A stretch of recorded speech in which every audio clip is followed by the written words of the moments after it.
మనం ముందుగా అనుకున్నట్టు ఈ యొక్క చికెన్ కబాబ్ని అన్నీ కావలసిన మసాలాలన్నీ వడ్డించి దానికి దట్టించి మంచిగా అన్ని విధాలుగా దాన్ని ప్రిపేర్ చేసి గృహప్రవేశానికి ముస్తాబైంది. అది మంచిగా మంటలో బాగా కాల్చి ఇప్పుడు ఈ యొక్క చికెన్ కబాబ్ని ఓపెన్ చేస్తున్నాడు. దీన్ని ఒక్కొక్కటిగా తీస్తున్నారు. ఈ సుత్తిలి ఊరకంగా కాలింది తీసిండు. అది ఎవరికైనా కావాలంటే తీసుకోమను. ఇక్కడ పక్క ఊరకంగా సుత్తులు తీసిండు. ఆ అరిటాకుల ఊరకం బాగానే కాలినాయి. తీస్తున్నవారు తినేవారిలో చంటి ఉన్నాడు, పిల్లాడు రాంబాబు ఉన్నాడు, తినేవారిలో సూర్య ఉన్నాడు, చెప్పేవారిలో శివశంకర్ ఉన్నారు, చెప్పేవారిలో నేనున్నాను. ఈ యొక్క చికెన్ కబాబ్ని న్యాచురల్గా చేతిలో పట్టుకో మట్టి పట్టకుండా ఈ యొక్క చికెన్ కబాబ్ న్యాచురల్గా వడ్డించడం జరుగుతుంది. దీన్ని తినడం వల్ల ఆరోగ్యానికి చాలా హెల్తీగా ఉంటుంది, హుషారు ఉంటుంది, పానం ప్రశాంతంగా ఉంటుంది.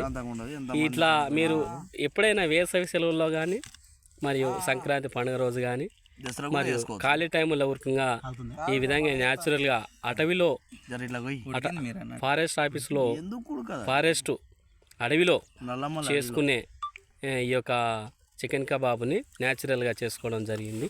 దీన్ని అందరికీ వడ్డించడం జరుగుతుంది. ఈ యొక్క అటవీ సాంప్రదాయం ప్రకారం చికెన్ కబాబ్ని ఇక తినడం జరుగుతుంది. చిన్నోళ్ళ అభిప్రాయం అడుగురాదు. మేము తింటున్నాము. ఇప్పుడు తిన్నవారి అభిప్రాయం మిస్టర్ సూరి గారు ఏ విధంగా ఉంది ఈ యొక్క చికెన్ కబాబీ రుచి?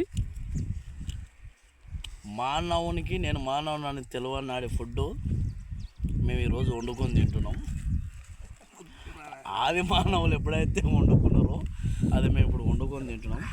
ఇదే ఫుడ్ ఉంటే ఇలాంటి ఉక్కు మాంసులు అనేటోళ్ళు ఎట్లుంటారో అట్లే తయారవుతారు. నేను కూడా అట్లా కావడానికి చాలా ప్రయత్నంలో భాగంగానే ఈ వంట వండుకోవడం జరిగింది. అలాగే దీని రుచి అభిప్రాయం తెలిపినందుకు సూర్య ఊరికంగా మంచిగా సంతోషం వ్యక్తం చేస్తున్నాడు. అలాగే నేను చెప్పే వ్యక్తిని నాకు ఊరికంగా నోట్లు ఊరుతున్నాయి, నోట్ల నీళ్ళు ఊరుతున్నాయి. మరి ప్రేక్షకుల ఊరికంగా నోట్ల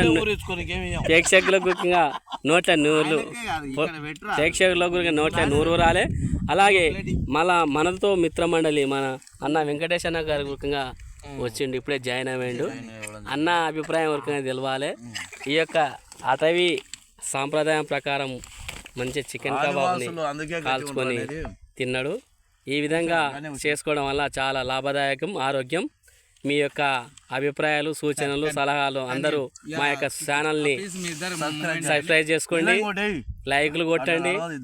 మా ఛానల్లో చేసిన వంటని మీరు ఫాలో కండి. Thank you.